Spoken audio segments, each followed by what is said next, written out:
Hello, everybody, and welcome into another episode of the Couch GMs podcast. It is Tuesday, August 23rd, 2022, and I'm your host, George Kerth, joined by the one and only Cody Roadcap. Cody, preseason in full swing. How you feeling? I'm feeling great. Definitely excited that by the time this podcast is released, we'll be through week 2.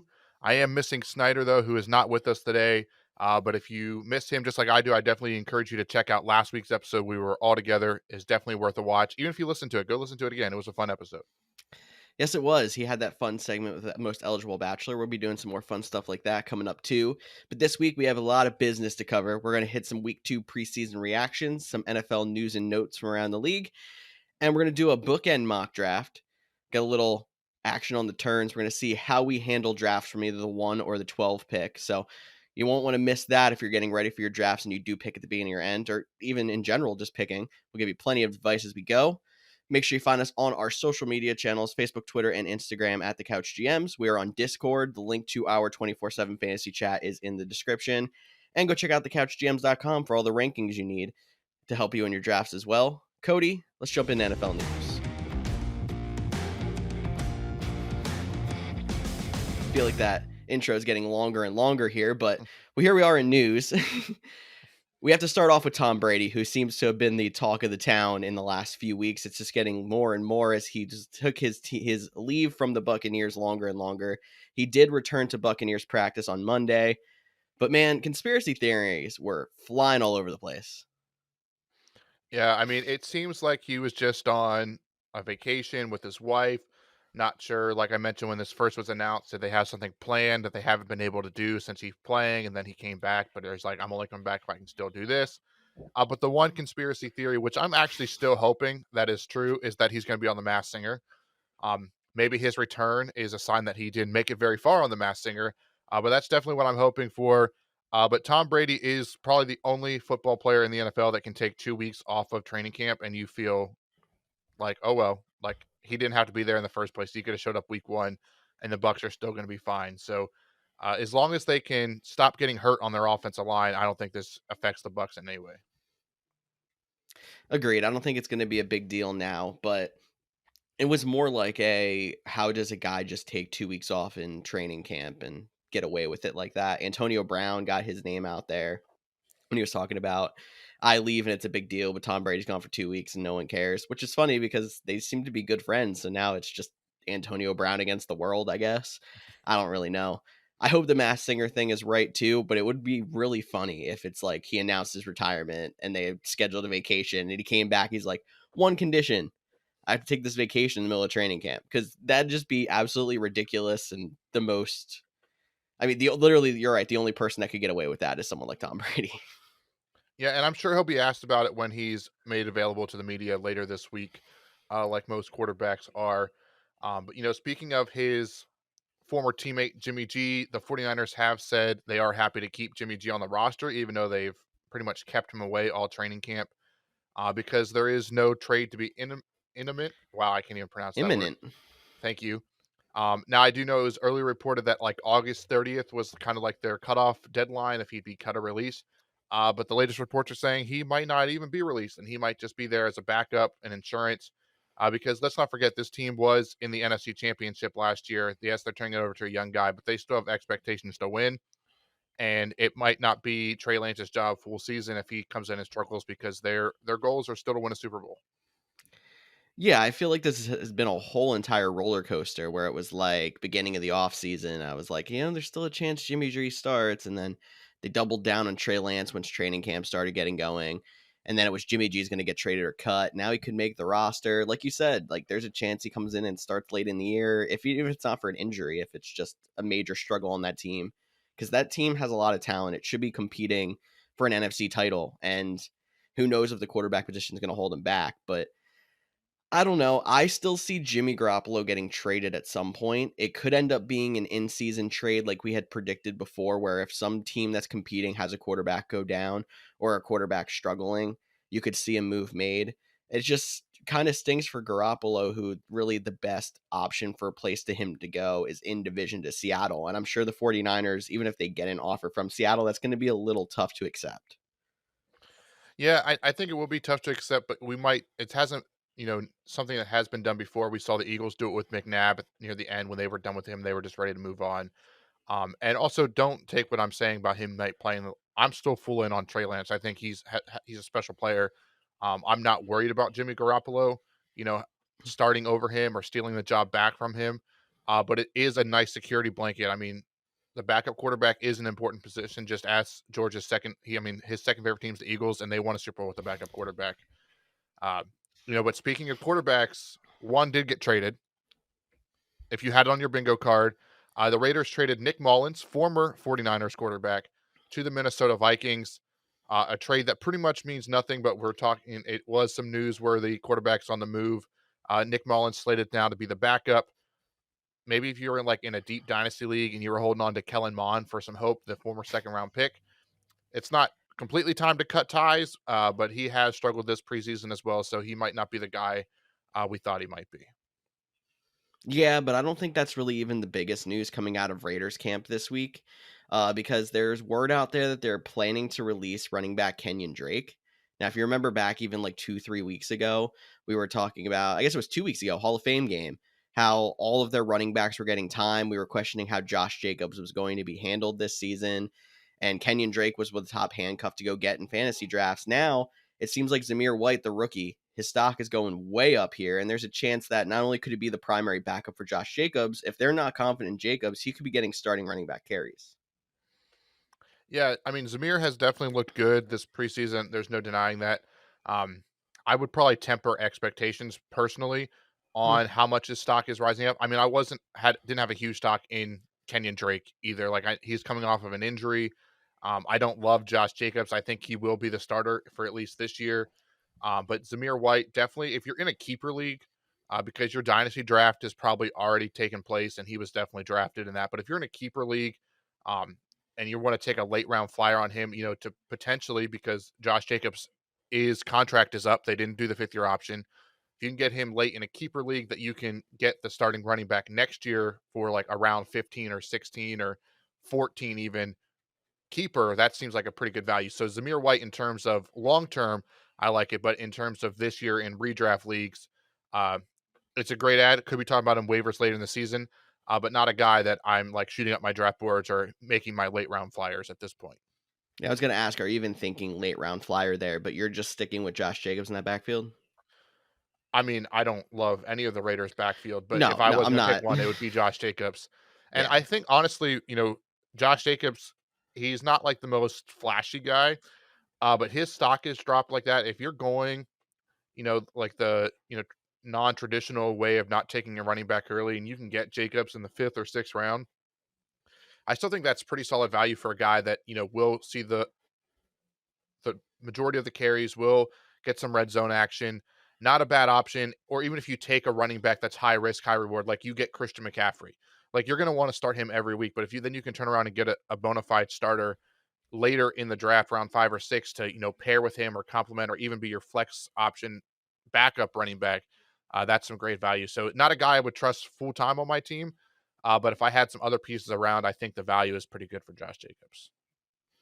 Yeah, but I think in the end, we're looking at Zamir White did enough here in camp to make the Raiders confident in cutting another veteran on that roster in Kenyon Drake. So we'll keep an eye out to see if that actually becomes official, but that seems to be the way that it's going to go. And we got a little bit more preseason hype to come up here as we're going to jump into some preseason week 2 reactions.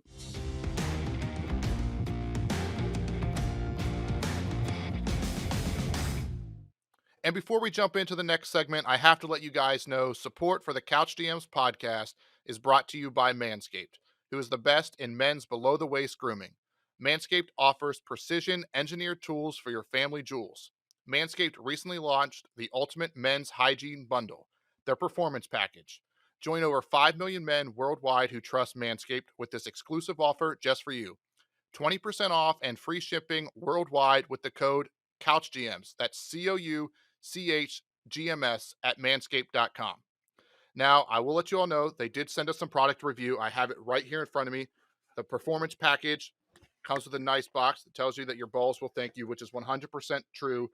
And the showstopper in this whole thing is the new Lawnmower 4.0.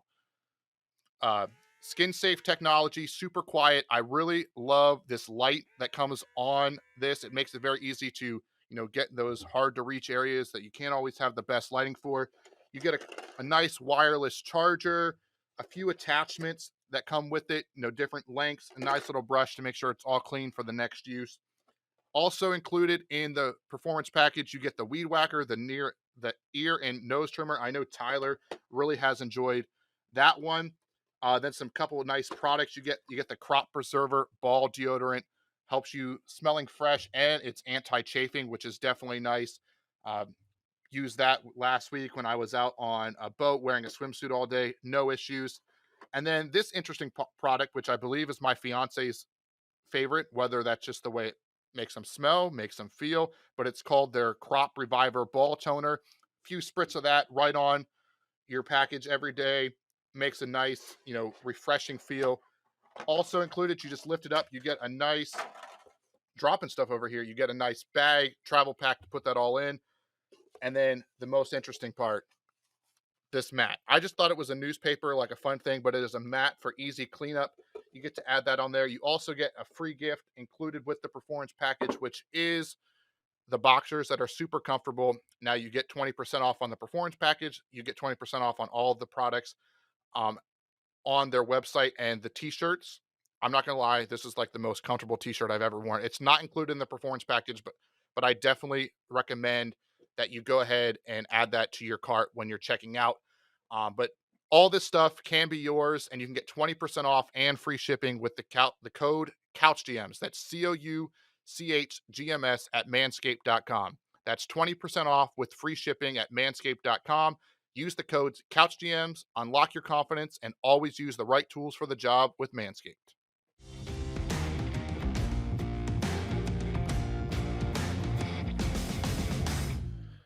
All right, so we got to talk about the week 2 preseason hype. Is it overreaction? Are we sleeping on guys? Are we getting too excited?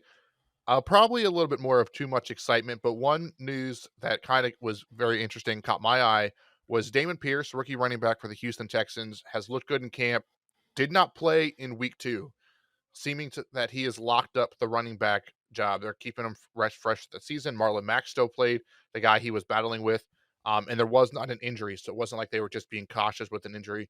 So Damon Pierce, a guy we've talked about as a late round flyer, potentially being a number one option, only is going to go up draft boards after this. So if you're drafting this week, next week, until those ADPs can adjust, make sure you're, once you hit those later rounds, you scroll down a little bit and grab Damon Pierce, especially if you need a running back. If you go light on running backs early, it could be a solid value. Now you have to remember the Texans are not the best offense. So the amount of touchdowns he'll be able to score, the amount of yards he'll be able to put up, he will have a ceiling. But for the value of getting a starting running back that late in the draft is still worth the risk. As a late round flyer, yes, I do love taking Damon Pierce, especially as it seems like he's going to be a number one back. But we thought the same thing last year with like David Johnson, who was the starting running back for a while there in Houston, and all the other list of running backs they had there, and none of them could just get consistent points. So, yeah, like you said, it's not a great offense, and it's you don't know what kind of consistent points you're going to get, but I feel like they're going to take a little bit of a step in year 2 of Davis Mills. We just don't know how much of it is. So, as we're going here, let's have more overreaction about the Texans, and we're going to talk about Nico Collins, who should be their wide receiver 2. He shined with Davis Mills as the wide receiver 1 in that preseason game. He had 4 for 48 and a touchdown. Any chance you're looking at Nico Collins this year? Or are we still tempering expectations? I mean, I loved Nico Collins coming out of the draft. He was a guy that I was hoping that the Packers would take. They didn't. He went to Houston. I think he's a really solid player. Um, and Davis Mills, he's a very underrated guy we're talking about. He actually looked really good last year. You could argue that he looked the best. It was between him or Mac Jones of all the rookies last year. Mac Jones won more games, but Davis Mills surprised a lot of people. Mhm. Um, he seems to like Nico Collins. They still have Brandon Cooks, which we forget is like always a guy that's putting up 1,000 yards that nobody ever wants in fantasy, but he continues to do it. So he's not forced to be the number one option for a young guy. So I do think Nico Collins is an interesting name. I'm not quite to my late round flyer with him yet, but he will be a guy that I'm paying close attention to the week 1, week 2, and might start considering as a high priority waiver target as we get into the season, depending on how it plays out. That's about where I'm at on it too. I think if they didn't have Brandon Cooks there, as much as it's nice having Brandon Cooks across from him to take some of that double coverage away, I think because we know that offense isn't exactly prolific, like Brandon Cooks is going to be your guy. I don't know if there's enough to really go around to be able to get him enough consistent points, but definitely someone to keep an eye on in case we're wrong and Davis Mills goes out there and starts slinging it here in year two. Another quarterback to talk about here, Justin Fields, who in his one preseason drive in week two did still look like more of the same. He had a lot of short throws that did not really result in anything. He had to scramble a lot, wasn't getting a lot of pass coverage. But I didn't hear for Cody. He did hit a 19-yard pass to Cole Kmet. Yeah, I mean, look, I will say this: George doesn't like Cole Kmet this year after like was on the bandwagon for him last year, and it just blows my mind because I feel like Cole Kmet has the potential to be the number one target there. I mean, Darnell Mooney is exciting. I know Tyler really loves him, but Darnell Mooney, I still don't see him as a 10 plus catches a game guy where Cole Kmet could be that guy, short dump out routes, especially in PPR for a tight end. I think the value is great with him because the offensive line can't block. Darnell Mooney is going to make a living stretching the field, but I don't know how many times Justin Fields will be able to really sit back there and unload because that offensive line is probably the worst in the NFL this upcoming season. So getting Cole Kmet a security blanket, I like his value. And unfortunately, even though I did like Justin Fields, I didn't like that he went to Chicago. Them not helping with his offensive line, they haven't put a ton of pass catching options around him. Uh, it is hard to either because he has that potential to be Jalen Hurts this year. Makes a Yeah. lot of plays with his legs. Has a rarely throws for over 300 yards, but is a top fantasy quarterback, and he might still be that because he's just running for his life. But there's not much excitement knowing he has to run for his life. At least with the Eagles, you knew that offensive line was going to protect Jalen Hurts. You don't have that Yes. with Justin Fields, and I am worried as a non-biased Packers fan with this statement. I am worried about Justin Fields' long-term development after another year like this of, having to, get used to playing so sporadic and not being able to play in the rhythm of an offense. So hopefully they can turn it around. But Justin Fields isn't looking the best. But Cole Kmet is a guy I think if you're going to just completely punt on the tight end position, is a guy that's worth that last pick that could get some value by the end of the season.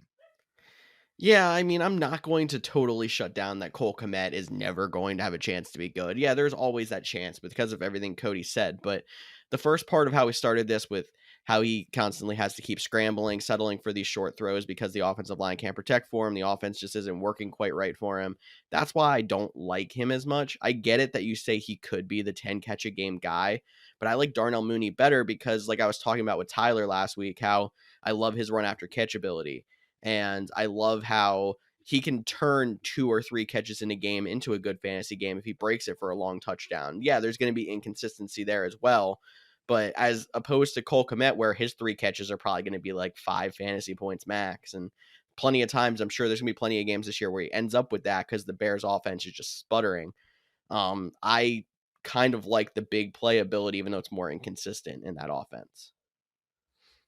Yeah, I definitely hear you, but you're talking about inconsistencies, so I think that moves right into the next group of players we want to talk about, and that is the Commanders running back room. Antonio Gibson, he did only get 2 carries in week 2, but he was on the field with the number 2s. He did play a little bit of special teams. Brian Robinson continues to look good with his 8 carries for 31 yards, just under 4 yards a carry, so that's pretty impressive for the rookie.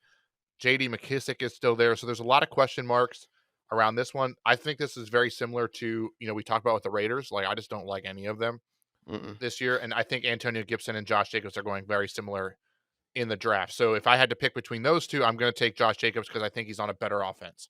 Uh, Antonio Gibson, he might just be that guy that gets all the dirty work, and then JD McKissick gets the pass catching work on the third downs, and they seem to really like Brian Robinson in the red zone. So Brian Robinson is a name that you're gonna have to rely on red zone targets for or red zone opportunities since he's a running back. But it's the Commanders, another team that's going to struggle on offense, similar to the Houston Texans, similar to the Chicago Bears. There's just not a lot of opportunities, so I'm all out on all 3 of these running backs at this point. Yeah, I am going to just take it on the teeth and not really have any stocks of Antonio Gibson. And if he does well, that's nice. Let someone else have that win. Because, yeah, like you were saying, Josh Jacobs is actually right below him in ADP. I'm going to name a couple other guys here, and I'm sure you're going to be like me, where you'll take all of these guys instead. David Montgomery, I'd rather have Yep. him. Travis Etienne, as much as I don't really think he's going to be as entrenched as others, I'd still rather have him than Antonio Gibson. Then it's Gibson and Josh Jacobs. Brees Hall, I think he's actually got a pretty solid grab on that New York Jets job at the moment. I'd still rather have him. And then Elijah Mitchell, who I know San Francisco is kind of a mess. He was the hot hand for most of the year last year. I think it's pretty confident he's going to be the guy as long as he's healthy. Yeah, I would take all those over Antonio Gibson, Josh Jacobs, everyone that you just mentioned Mm-hmm. there. And that's honestly, I think there's some good value there too. That's why, like, if I don't have the top pick, like, I'm not worried about like making sure I grab a Najee Harris, making sure I grab a DeAndre Swift. As much as I love Aaron Jones this year, I'm not making sure I grab Aaron Jones when I can get David Montgomery, I can get Travis Etienne, Elijah Mitchell later. Like it is, as a guy that typically doesn't like or favorites the wide receivers this year, it makes me even like think about taking tight ends or taking those double wide receivers and getting those guys in the 4th through 6th round. Traditionally, the running back dead zone, but I think there's a lot of value there. I mean, DeAndre Swift was a running back dead zone last year, and I see a lot of that in Travis Etienne that could be, a top running back heading into the 2023 season. So definitely let your league mates take those old veterans that we already see and take some of those younger guys like an Etienne or even David Montgomery, who another guy very similar to Brandon Cooks, just puts up points, but nobody ever Mm-hmm. wants them.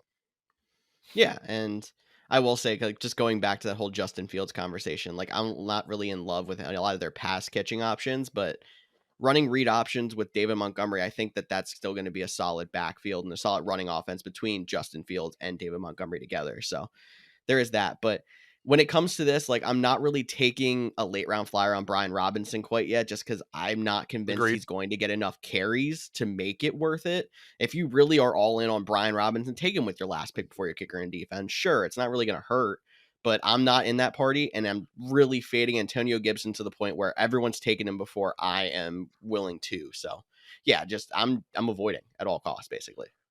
I completely agree. But George, let's before we get out of this and into the mock draft, let's talk about 3 rookies real quick. Mhm. One is extremely hot at the moment. Isaiah Likely continues to ball out again. Chris Olave looks good, but plays with the 3rd string offense. And then the guy that isn't looking the best is Traylon Burks, 1st round pick for the Titans. Continues to play into the 4th quarter. I don't believe he might have had 1 catch in the preseason game. I don't have the stats right in front of me, but I know it was late in the 3rd quarter. He still didn't have a catch. I think they got him one They uh, did in the fourth quarter, yeah. in the 4th quarter. But of these 3 guys, let's Isaiah Likely real quick.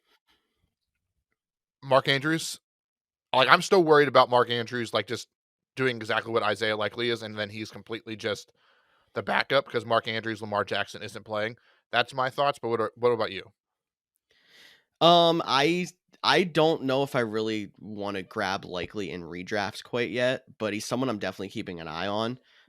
Part of me wishes he plays a lot of slot wide receiver like he has been in the preseason, and then like all these fantasy platforms decide to be like, oh, maybe he just list him as a wide receiver instead, and maybe then you do get a little bit more of a usage out of him if he's like a wide receiver slash tight end or whatever. But I don't like that he is a similar niche to Mark Andrews, but he's playing that Mark Andrews job very well. And there's a chance because they don't have a lot of pass catchers that like he's still going to find a groove in the regular season. But in redraft, I'm not quite there yet.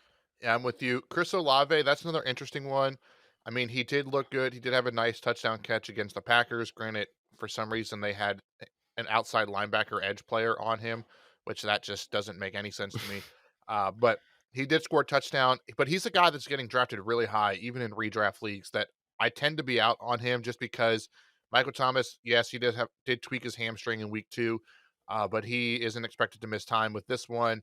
They still have Jarvis Landry, which I feel like is the forgotten guy that people aren't really talking about down in this with the Saints.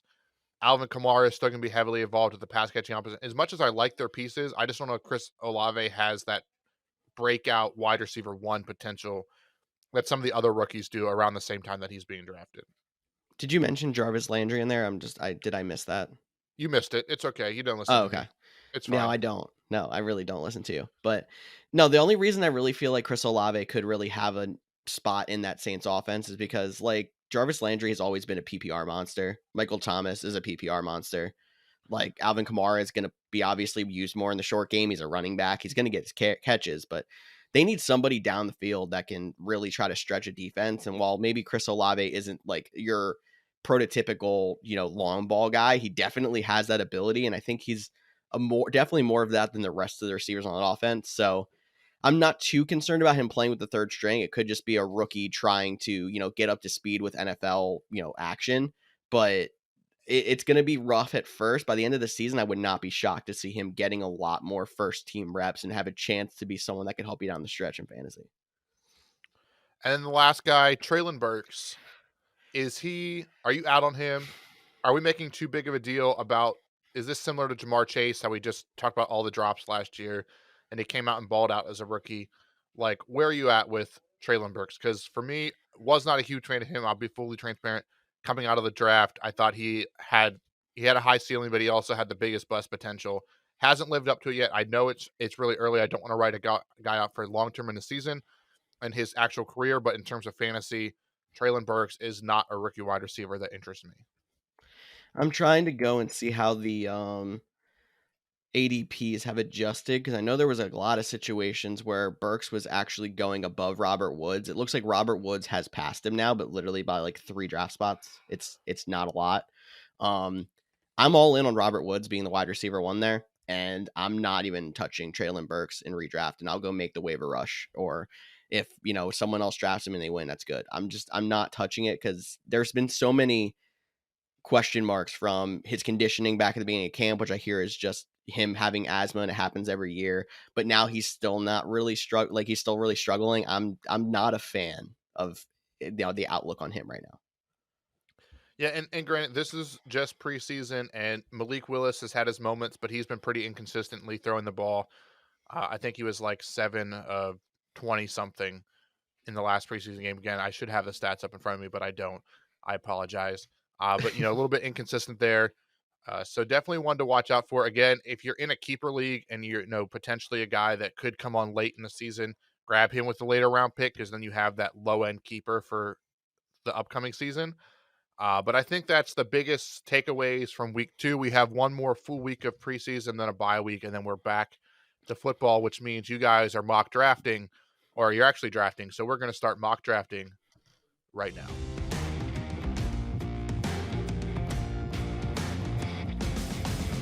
Alrighty, so George and I are going to do a thing we're calling a bookend mock draft. One of us will have the number 1 pick, and one of us will have the number 12 pick. Who's going to have it? We don't know yet. I do have a quarter right here. It is a 2000 based off the 1788 New Hampshire quarter.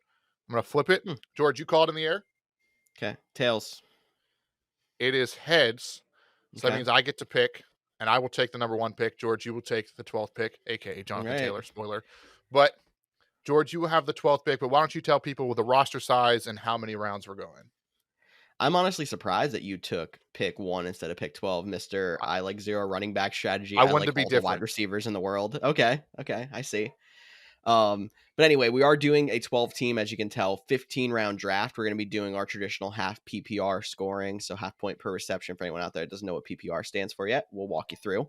Roster, we're going to have 1 starting quarterback, 2 running backs, 2 wide receivers, a tight end, a flex that I believe can be running back, wide receiver, or tight end. Kicker, a defense, and that leaves 6 players for the bench to round out our 15 rounds. So, Cody, I think we're all set up. I am good to go when you are. Alrighty, and while I get ready to start the draft here, I just want everyone to know I did have anxiety that the coin wouldn't flip like that Cardinals-Packers playoff game a few years ago, but it did. All right, so we're going to start the Should we draft, pull and out the slow-mo replay like they did on that broadcast? And I don't think we need that. I did show that it was heads, but I'm on the clock. And just a reminder, you can head over to youtube.com/the Couch GMs. I believe that's the correct website, or you can just go to our social media channels and click in the link in the bio, and it'll get you there. But we have the full draft board on the screen. You'll see that I am on the clock with the number 1 pick, and I hinted at it. I'm not going to waste our time. Jonathan Taylor, I could be tempted into Christian McCaffrey, but Jonathan Taylor, he has the lowest ceiling. That's the highest, if that makes sense. It's a weird way to lowest, phrase that. highest floor. Highest floor. Like his floor is still like a lot better than most running back ceilings. That's probably the best way to take it. But I took Yeah, Jonathan there you go. Taylor. Derrick Henry went 2, Christian McCaffrey 3, Austin Eckler 4, Cooper Kupp 5, Najee Harris 6, Justin Jefferson 7, Joe Mixon 8, Dalvin Cook 9, DeAndre Swift 10, and Stephon Diggs 11. George has 2 picks, but this is what makes this draft so interesting is he will then have, what is it, 22 picks until you're back up on the clock? Yeah, it's always interesting because you have to balance best value versus if you really like a guy, you almost have to take them because they're most likely not going to fall back to you with all of those picks between. But it's also almost nice because you can go in here and get someone like Travis Kelsey on this turn. Normally in a 10 team, I would like him around like pick 9, pick 10, or anywhere around that turn. When you go to a 12 team league, it just makes it even deeper. And he fell to me here at pick 12. So I'm going to go ahead and run with that strategy. I'm going to take Travis Kelsey with my first round pick. And then going into the second round, I got to take a peek at running backs because you know that typically I'm somebody that does not like the zero running back strategy. So I have to go and kind of do my due diligence and see who's out there. Top backs on the board here on Sleeper are Alvin Kamara, Nick Chubb, Saquon Barkley, Aaron Jones. I do really like Aaron Jones, Nick Chubb, Alvin Kamara out of that group, but there's so much more talent left at the wide receiver position. As you know, like Cody was reading off names, and there's like running back, running back, running back, running back. But Jamar Chase is still out there. So I'm going to go pair Travis Kelsey with Jamar Chase, and we're going to see what kind of running backs fall back around. We're going zero running back.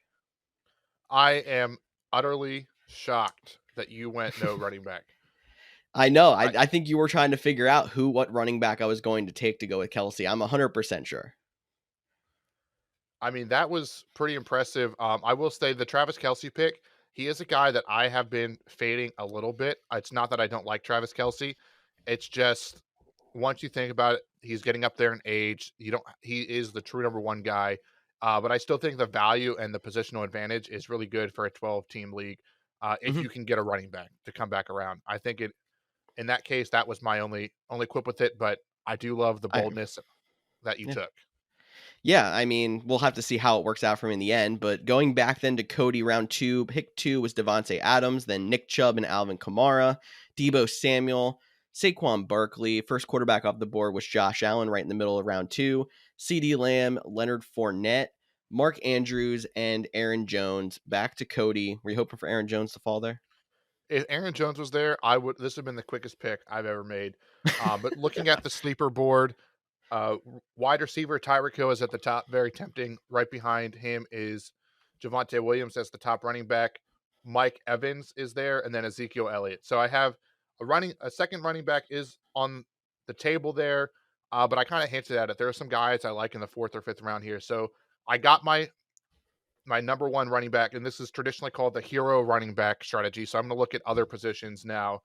Um, and I have the turn here. So I get the top of the third round and the second round. So the order doesn't truly matter for me, but I still think Tyreek Hill is a interesting pick because of his speed, his ability. Um, there is the question marks because he's switching teams. So just because of the question marks and because I get to play around with it a little bit, I am going to go ahead and take Mike Evans, who I think is a safer pick. He gets Tom Brady. He's a solid pass catching option. He has like 7 straight years of 1,000 yards receiving. He's just a solid pick. And I'm going to He pair gets him Tom with Brady till he goes back to the Masked Singer, that is. correct. If he makes the Yeah, live shows, then we'll have to wait and yeah. see. But Tyreek Hill then will be my third round pick, which like I said, I got to play around with it a little bit, but I got my safe guy in Mike Evans. Now I'm going to take the guy that might have some down weeks, but he has the potential to put up 35 points in a week. So I will add Tyreek Hill as a duo wide receivers, which then Javonte Williams and Ezekiel Elliott, the other guys I mentioned, went right after me, followed by AJ Brown, Keenan Allen, James Conner, Brees Hall, third round rookie. That seems a little bit high, but not a bad value. Kyle Pitts, George Kittle back to back. So we're now 4 tight ends in before the end of round three. David Montgomery and Patrick Mahomes. So 2 quarterbacks are already off the board as well. But George, you're back on the clock. All right. So sitting here, end of round three, start of round four, back to back picks.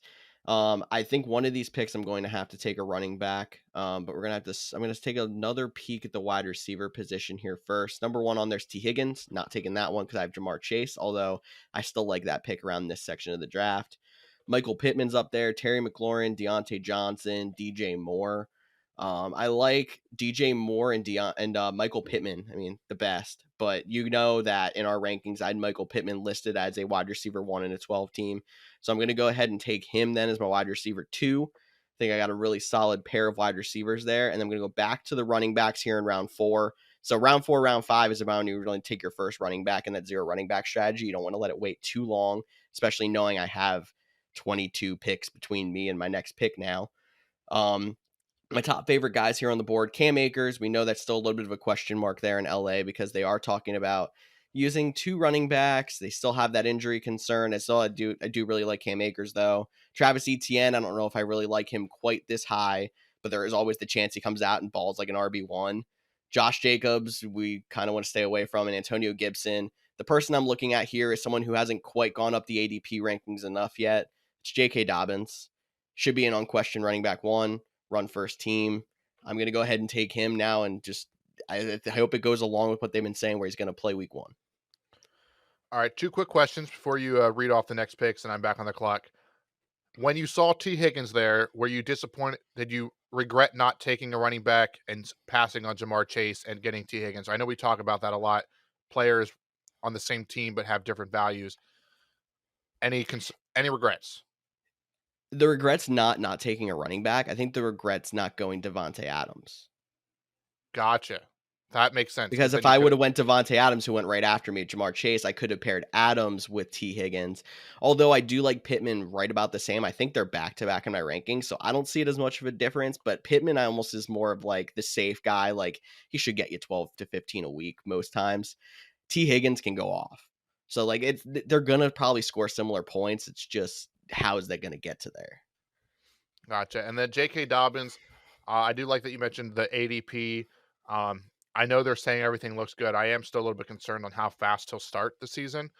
Mhm. And being your number 1 wide receiver is a little bit of a concern, but I think of who was there. I mean, it was that or the flyer on Travis Etienne, in my opinion, for you. Exactly. So So you've actually seen something out of Dobbins. ETN didn't play his rookie year because he was injured. So of coming the safer options. I mean, you had Antonio Gibson and Josh Jacobs in there too. I wasn't touching them within my wide running back 1. So after me went Terry McLaurin. Justin Herbert was next quarterback off the board. Then T. Higgins finally did go.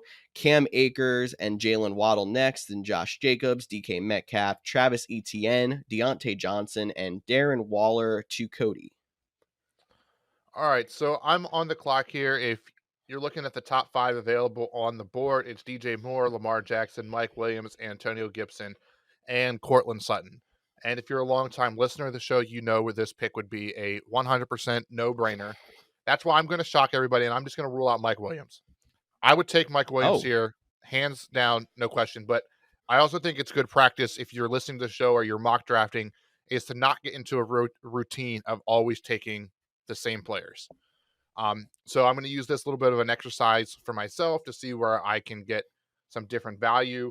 I really do like Mike Williams, so I would probably take him here. But I'm going to go a little bit different. And because I, again, get to play a little bit with the draft order here, I want to take Lamar Jackson, but I'm a big proponent and don't take a quarterback early. So he cannot go in the 4th round. He has to go in the 5th round. So I will not be taking him oh. with my first pick.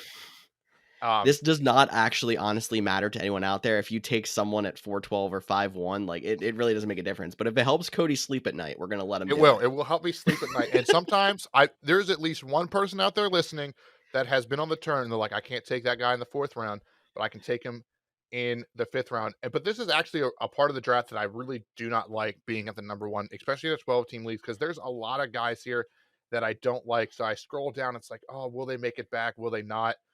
Um, because I need a second running back. And we talked about I don't really like Antonio Gibson. Elijah Mitchell is questionable. Um, but I am going to take Elijah Mitchell. I don't love that pick. I'll be 100% honest.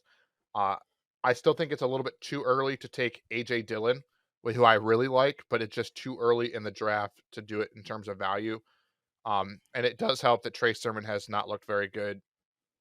Tyrion Davis Prince has looked a little bit better, but Elijah Mitchell seems to be the guy. So I'll take Elijah Mitchell here, and then I will take Lamar Jackson in the 5th round. When you say that out loud, that sounds like incredible value.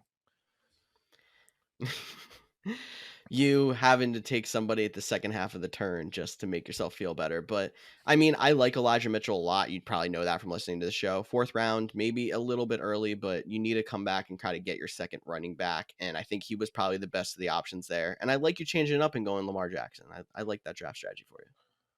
Yeah, we're really gonna have to wait and see, and we should keep a track on this because my original idea was Mike Williams, Lamar Jackson. So we're gonna see which running backs are available at my pick 6 or pick 7, and you can ask me if I regret that decision.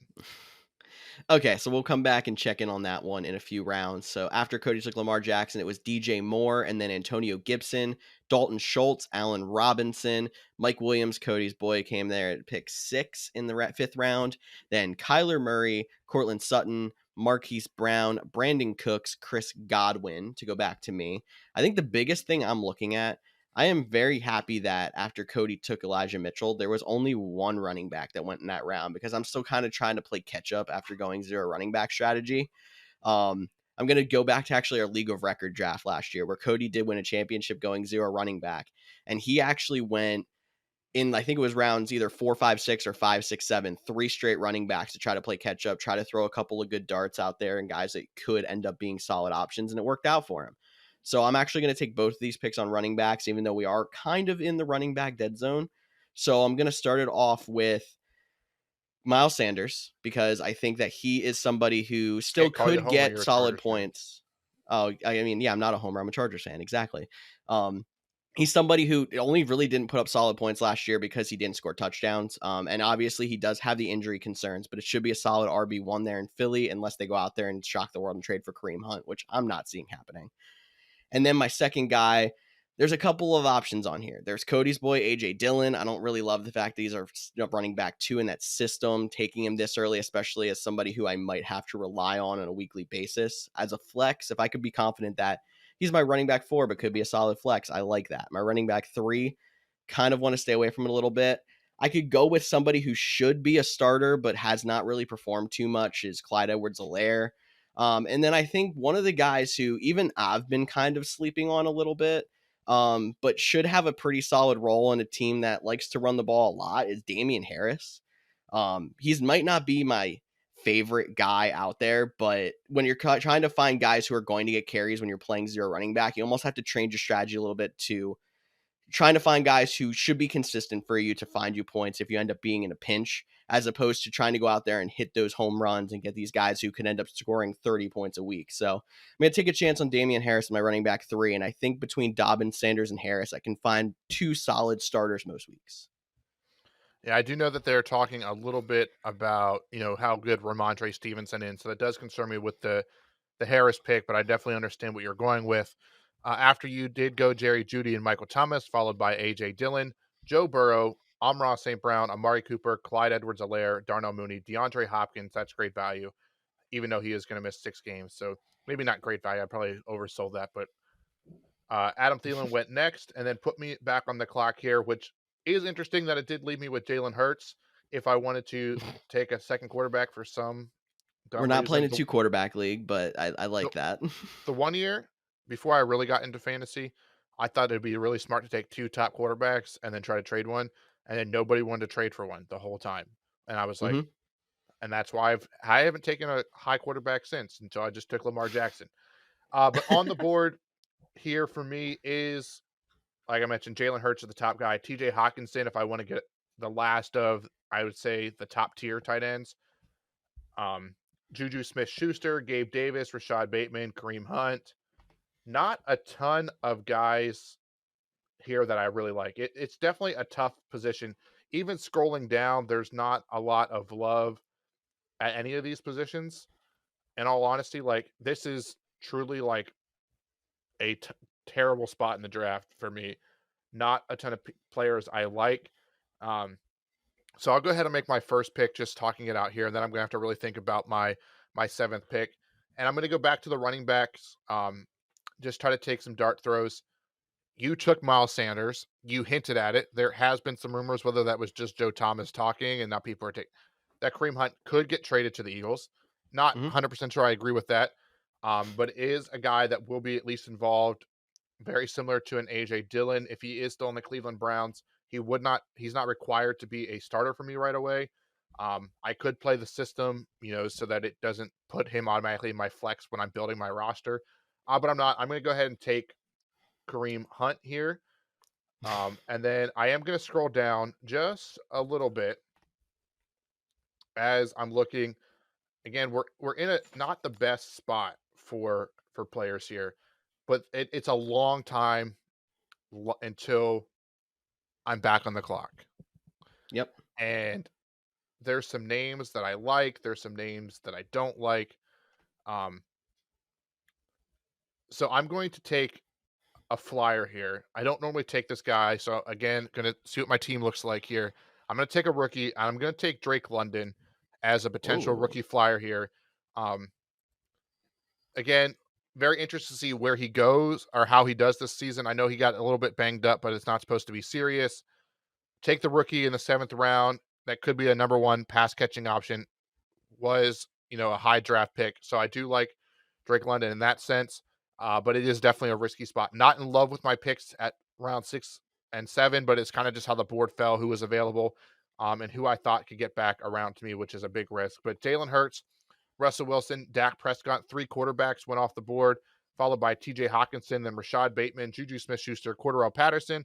Tom Brady went off the board, then Dallas Goddard, Kenneth Walker, who was the other rookie I was debating if I wanted to go super heavy on running backs, which puts George back on the clock. And just while he thinks of his pick, it is George and Team 5 are the only players not to get a quarterback at this point. So could be a part of the gamemanship that George can play at least for another round or two if there's some guys that he likes that he can still stack up on skill position players. Yeah, if you've listened to the show at all, you know that I normally don't think about quarterbacks until at least round 8.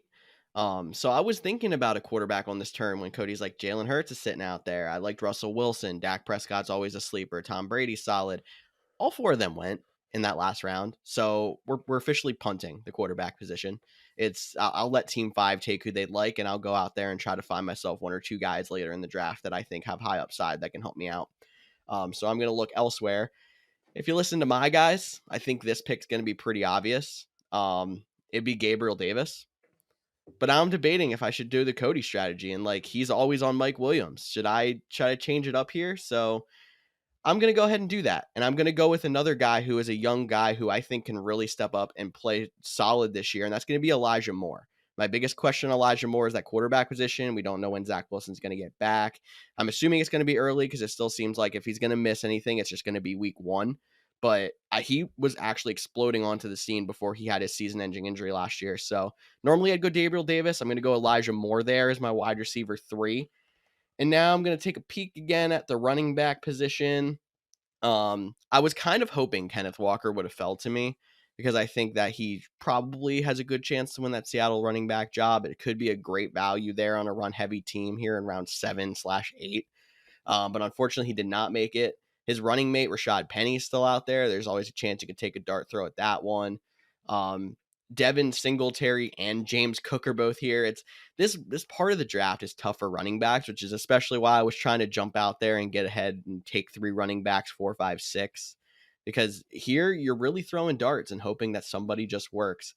But going along with when I was trying to talk about with Damian Harris, when I was trying to take more safe running backs, I'm going to stick with that strategy here, and I'm going to go with Melvin Gordon because they definitely want to give Melvin Gordon carries. They're talking about, you know, splitting the running back carries in Denver again, and Melvin Gordon was a solid flex option last year. It might switch up a little bit this year. It might be a little bit heavier towards Devontae Williams. Melvin Gordon's going to have his piece of the offense. Yeah, Melvin Gordon was a guy I was debating when I took Drake London. So I like that pick there. Elijah Moore, another solid option. But Tony Pollard went after you, followed by Gabriel Davis. I appreciate you copying me and not taking your my guy. And the more I think about it, and it's not that I don't like Gabriel Davis or think he's really good, but there is a part of me that's like, are we living too much based on that 4 touchdown game of the last game of the season, what we're remembering? Like, he's never had a season over 600 yards. Not saying he can't do it this year, but are we living too much on that one game compared to what we're actually expecting, or are we expecting a true breakout? Not saying he has the potential, but there is definitely more risk than I think the fantasy community likes to think with Gabriel Davis. Not saying he's a bad mind guy. Preseason overreaction, though. Like, Josh Allen, for some reason, did get a drive in that preseason game this week, and he seemed to love throwing the ball to Gabriel Davis. Gabriel Davis got a long touchdown. Like, it's preseason. You never really know how true that is, but it seems like those two have a connection. Like, it's still Stephon Diggs' offense, but I feel like Gabriel Davis has a connection enough with Josh Allen to be a solid wide receiver too. Definitely, and we're talking the 8th round, so it's still a solid Yeah. value. But that was just that's the concern that's been in the thought of my head, the back of my head. So I figured I would share it. But after Gabriel Davis went Rashad Penny, and then why can't I think of his first name? He's literally from Chase the state. Edmonds. Here, I'll Chase. take over while you look at the board a little bit here. Chase Edmonds went after Rashad Penny, and then it was Zach Ertz, Devontae Smith, Aaron Rodgers, Devin Singletary, Traylon Burks, who we just talked about earlier, and Hunter Renfrow. Back to Cody. Yes, I am up. I cannot believe I was stumbling over Chase Edmonds' name. But you said look at the board, and I don't have to look very long because a guy that I like is still available. And I am going to pick him with my 9th pick just to make him, go down the board a little bit more because You it's don't kind of actually have to do this. Anyone out there picking on the turn, it's just Cody's having a good time. okay. Being like, Fine. I got this guy in the 9th round. Right. It's a don't act. You're going to talk to your boys, be like, man, I got this guy in the 9th round. What you all doing? But I'll take him in the 8th. It doesn't really matter. Alan Lazard, call me a homer. I don't care. The projected number 1 target for Aaron Rodgers in the 8th round is incredible value. Then I'm debating between 2 guys here. Ramondre Stevenson. If I look back up at my team, I have 3 running backs. I have 3 wide receivers. So I'm pretty balanced with my quarterback already. All the tight ends that I would be interested in are gone. So I'm out on all of them. So Ramondre Stevenson is a guy that he's been getting some preseason buzz, a lot of hype. Definitely an interesting name. James Cook, they're supposed to be a 3-headed monster in the running backfield as much as they're going to be a monster running back in Buffalo. And then Robert Woods, a guy we talked about just a little bit ago, another number 1 potential option here. And because I have an obsession with wide receivers, even though I really like Ramondre Stevenson, and that probably should have been my pick, I'm going to take Robert Woods here and get another guy that could projected to be the number 1 target in the 8th or 9th round, help balance out my depth at wide receiver. I love them as flexible options with Tyreek Hill and Mike Evans still available. And I'll start looking at flyer running backs when I'm back on the clock. But James Cook did go right after that, followed by Garrett Wilson, Chris Olave. So back-to-back rookies. Ramondre Stevenson, Dawson Knox, Brandon Ayuk, Tyler Lockett. That is very funny that Brandon Ayuk and Tyler Lockett went back-to-back after George spent the first half of last season debating on which one to flex. Pat Freiermuth, Matt Stafford, Christian Kirk, and now George, you are on the clock. I don't know if I can do this pick now after you gave me the PTSD of me finishing 7th last year, sitting on Brandon Ayuk and Tyler Lockett.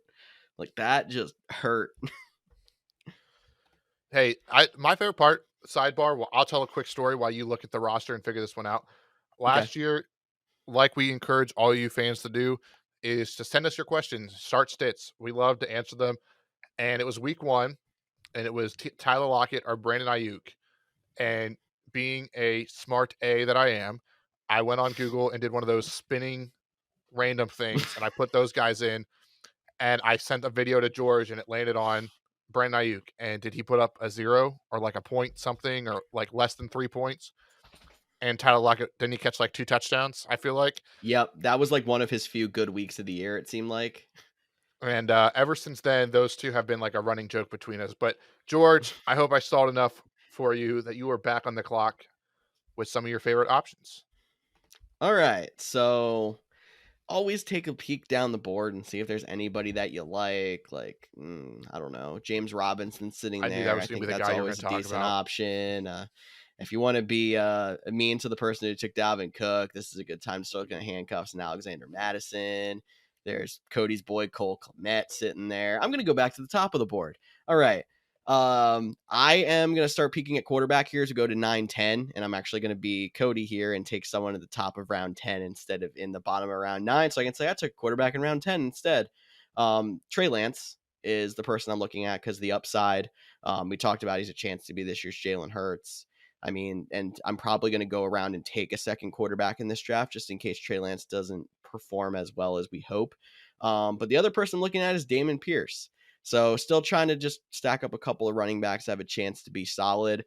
I mean, we're getting into round 9-10. You're starting to get to your late round flyers. These guys won't really hurt you if they don't pan out, but it seems like he could be the starter in Houston. So I'll go ahead and take another starting running back and see if that works out for me here. And then, like I said, coming back around in round 10, I didn't take my first quarterback till round 10, and it's Trey Lance. So we'll see how that works as well. All right, you got my guy in Trey Lance. I love that pick. I love that value. Alexander Mattinson did go right after him. You mentioned him. Tyler Boyd, Chase Claypool, Sky Moore, Mike Gesicki, Kadarius Toney, Michael Carter, Cole Kmet, Isaiah Spiller, and Derek Carr is how the rest of round 10 went, which puts me back on the clock here. And again, this is a very interesting spot in the draft. I got 4 picks left. I know I'm going to take a kicker and a defense. At least for this draft, I'll take a kicker. I traditionally wouldn't, but we talk about that all the time. I ain't taking one yet, though. That's not what I'm getting at. Just taking, a flyer look down at the board. Not a ton of options that I'm in love with at this spot. If I scroll back to the top, the one name that I thought George was going to take with his pick, he is still on the board, and that is James Robinson. Now, I am a huge fan of Travis Etienne this year, but James Robinson, he's still come back from injury. Getting him in the 10th round seems like really good value. Again, George already hit on it. If you have to cut the guy, it's not the end of the world at this point in the draft. So I'm going to take James Robinson with my first pick. Then I'm going to come back and I'm going to take. Who am I going to take? Man, I am on full tilt here. I would actually really like. I'll talk for a second here for you while you try to take a look if you need it. Like, I think James Robinson's a great pick here. If nothing else, like if you're saying he's not going to get a lot of touches, he could be a goal line back. And I always mix up this one. James Conner last year was the one who was scoring a bazillion touchdowns but not getting a lot of carries. Like, he was actually still an RB2 and he was just getting, goal line carries basically. So James Robinson could end up being that guy if Jacksonville can get in that position enough. But it's a late enough round pick that it doesn't really make a difference. If it doesn't work out, you're fine. Yeah, and I'm just looking at the draft board. I'd really like to take Nyheim Hines here. I don't view him as a handcuff. I view him as similar to a Kareem Hunt, a guy that could get a lot of targets, a lot of catches. But I'm never going to start him simultaneously with Jonathan Taylor. That's my big concern there. So it could be worth the handcuff, but I don't have a tight end yet. And with only 3 picks left, I feel like I should take a tight end. We all know I'm a huge fan of Robert Tonyan, but I already have Allen Lazard as a potential flex option. I don't know if I'm going to risk it on him. And I don't know if Robert Tonyan will even get drafted. So he might be a waiver wire target after week 1. So I'm going to go with the guy that all he did last year was catch touchdowns. He's going to be on another team where he might be, an interesting name. So I am going to take Hunter Henry as my tight end here, and I'll flop around to defense. I could have took the defense first, like got my pick of which defense. But I will say, like my top defense of choice would probably be Buffalo, but they play the Rams week 1, and I don't love that matchup. So that's why I'm not a huge You're fan. not taking a defense around 12. Dude, we only unless my We're going screen to froze. 15. Your screen Oh, probably froze. We're going to 15. oh, my screen froze. I thought I only had 13 picks. I'm No. absolutely not taking defense. And I'm not taking a tight end right now either. Give me Nyheim Hines. Refresh your page after this update, so hopefully the video will show a little bit better. That was a little bit of a mistake there by I'm sorry that I just Sleeper. ranted for 2 minutes about my pick when I knew exactly where I was going to take. I got my handcuff and a guy that I think is startable in some weeks with Nyheim Hines. So now that I know I have 4 more rounds, thank you for clarifying that before I made a massive mistake, even though you probably wanted to win who had the better draft poll. But Oh Daryl yeah, Henderson I'm still went going to win next. that anyway, but I don't know about that. Daryl Henderson, Marquez Valdez-Scantling, Kirk Cousins, George Pickens, Big O, Tom Brady, Christian Watson, Buffalo Bills, Dallas that was Cowboys, not San Tom Francisco. Brady. That was the Buccaneers defense. Oh, you're right. It said TB. Leave me alone. It says TB in the Buccaneers logo. It's very difficult out here being a podcast host. Yeah, well, I think the biggest thing is Cody was just ranting for 2 minutes about taking a defense the next round and worrying about tight ends, and we're going to 15 rounds, and the computer still took 4 defenses here in round 11.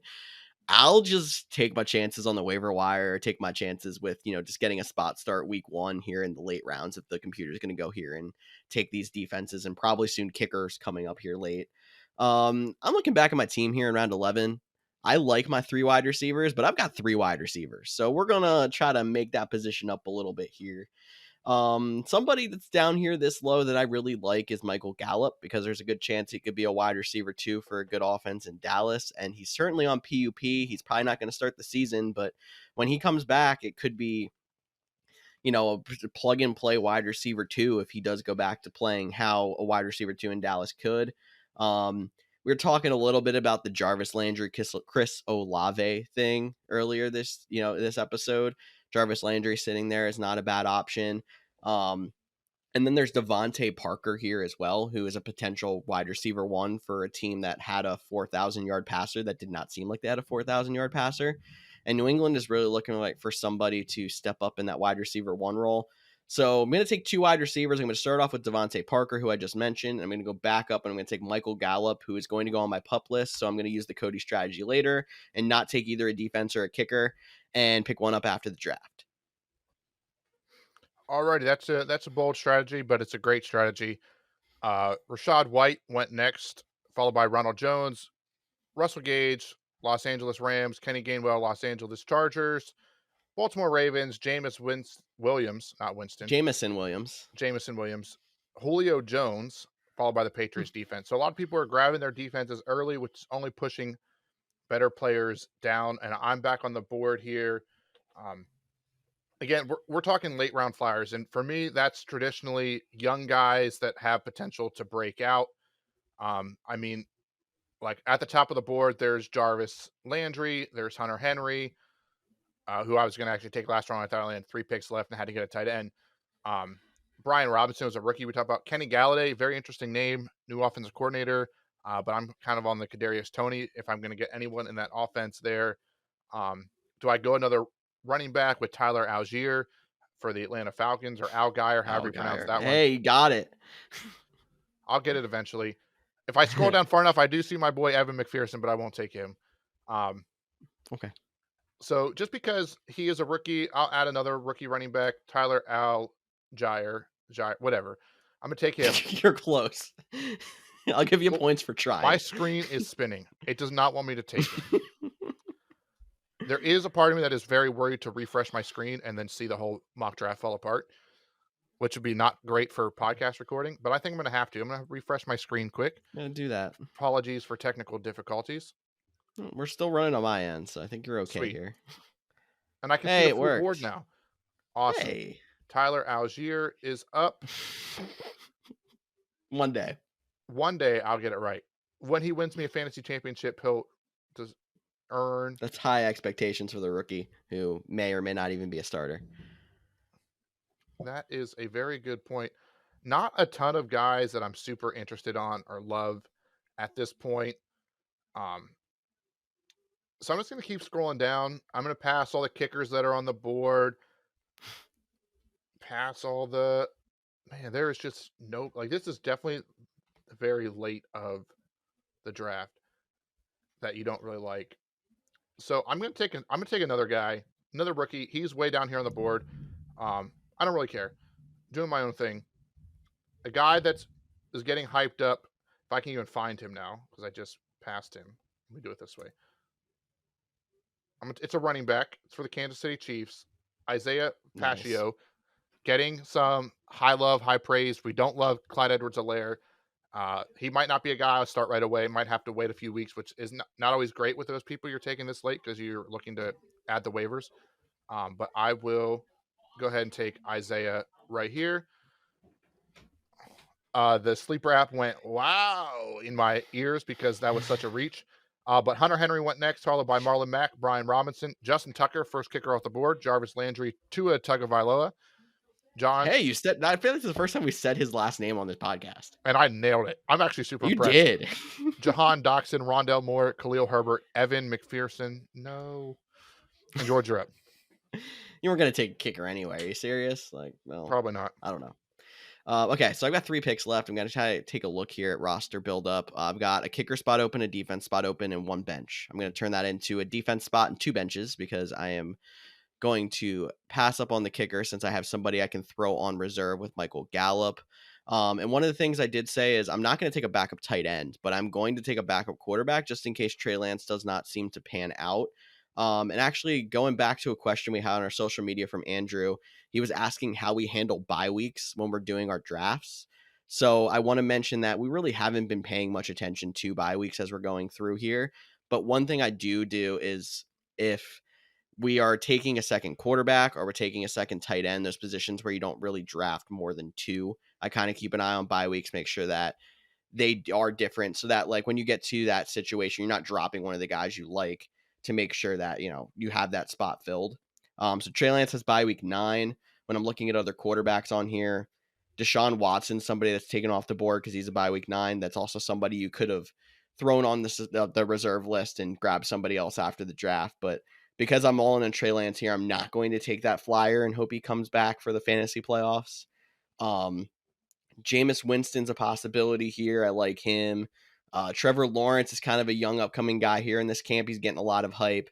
Justin Fields, who I knew Cody would probably take here in this situation, is on here as well.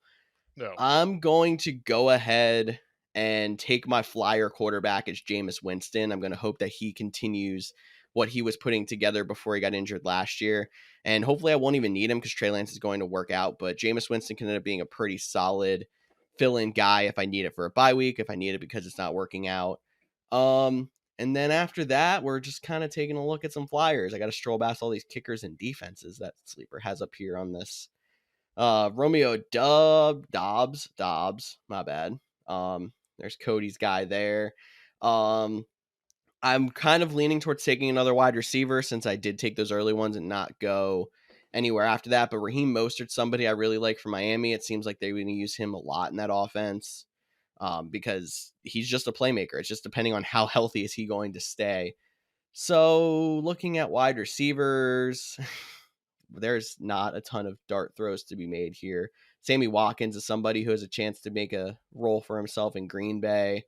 Isaiah McKenzie, same situation, but I'm going to stay away from that one. I'm going to go with Mecole Hardman because we don't know what's going on in Kansas City either. Chance to be either a deep play threat that's going to see the field a lot more without Tyreek Hill, or he could end up being a starting number 1 wide receiver for Kansas City if he ends up getting that connection enough with Patrick Mahomes, and he's a guy who's been there the longest out of all those guys. So we'll take a shot on Mecole Hardman, see if it works out. Alrighty, after that went Irv Smith, Kenny Galladay, Justin Fields, Harrison Butker, Darrison Carlson, Matt Prater, Raheem Mostert, Tyler Bass, Matt Gay, and Jacoby Myers. What Puts is me on Carlson's first name? Darrison, Daniel. Daniel. Wow. I don't like kickers in fantasy football, No, you and this don't. is why. You're not going to draft one, so I'm not, because I forgot I didn't take a tight end 2 rounds ago. So I yep. still need one of those. And for me, there's a couple names here. If I'm looking at the tight ends, this would be a good spot to take them. David Njoku. I have Kareem Hunt, so do I want 2 pieces of the Cleveland offense? But that's a guy I like. I talked about Robert Tonyan.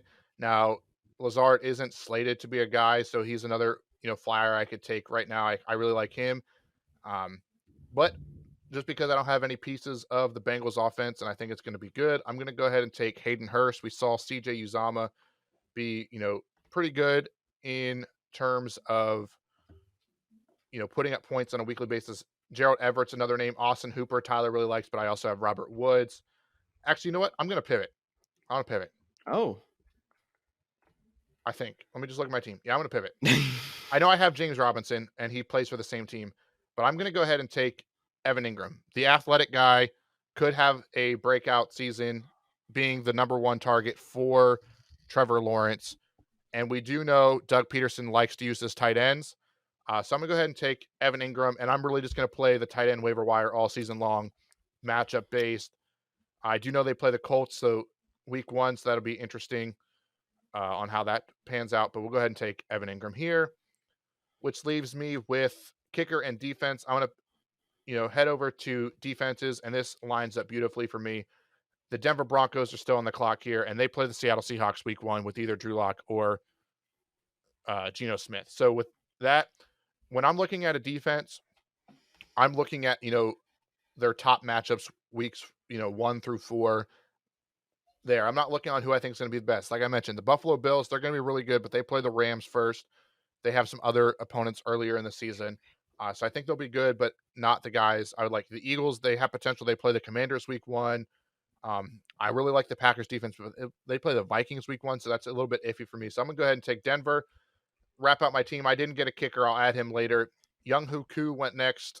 Indianapolis Colts, New Orleans Saints, Trevor Lawrence, J.D. McKissick, DJ Chark, David Njoku, Rodrigo Blankenship, Brandon McManus, Matt Ryan, and George with Mr. Irrelevant. The top guy on the board is Romeo Dobbs. Are you going to take him? Are you going to go somewhere else? Are you going to get your defense? What are your thoughts? I'm going to get my defense, and I'm going to go off of exactly what you just said, where if you're not going to get one of those top 2-3 defenses that you think could be a solid starter pretty much every single week, you're going to start looking at the NFL schedule and seeing who you would be taking off the waiver wire and just get a jump on that. So you mentioned the Eagles. I like the Eagles because if you look at their first 4 games, it's Lions, Vikings, Commanders, Jaguars. I mean, you could say the Vikings could be a fairly tough matchup in there. That's true, but those first 4 weeks, you could pretty much hold on to the Eagles' defense, and if they're playing as well as we think that they should play this year, that's a solid, waiver wire ad basically for 4 weeks. So, call me a homer. Take the Eagles' defense, ride them for the first few weeks, and then we'll go to the waiver wire after that. Hey, I don't think it's a bad pick. I was debating them too if the Broncos weren't sitting there. So just real recap, I'm going to run down my team, and I'll let George run down his. I got Jonathan Taylor with the 101, then followed it up with Mike Evans, Tyreek Hill, got back into the running back game with Elijah Mitchell, got my quarterback, Lamar Jackson, one of the earliest times I've ever taken a quarterback. Kareem Hunt, then went wide receiver heavy with Drake London, Alan Lazard, Robert Woods, then 4 shots in the dark, or 4 shots in the dark, I said that right, with Jamison Yep. Robinson, Naeem Hines, Tyler Algier, and Isaiah Pacheco. Probably should have got rid of one of those guys so I could have had room for a kicker, or at least gotten a guy that's going to head on PUP, because I will have to make a move. But we have 2 weeks till the season, so we'll get to see how those depth charts shake out, especially with those young rookie players. Evan Ingram, tight end, probably waited a little bit too long. Would have loved to have gotten a guy a little bit more stability, but I can ride the waiver wire with that one and just hope for a touchdown each week. And the Broncos defense to round it out. Yeah, I went a 0 running back strategy at the top, so I went Travis Kelce in round 1, and then Jamar Chase and Michael Pittman as my 2 wide receivers. Then I went back with running back heavy J.K. Dobbins, Miles Sanders, Damian Harris.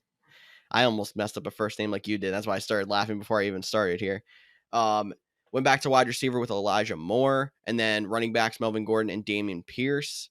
Finally got a quarterback in round 10 with Trey Lance. More wide receivers, Devontae Parker and Michael Gallup to try to round out that room. Gallup can go on my reserve spot, so I went ahead and didn't take a kicker later in the draft. Tried to shore up the quarterback position with Jameis Winston. Then went Mecole Hardman as a flyer and the Eagles defense. And then I can go back to the waiver wire after I move Gallup and get my kicker later.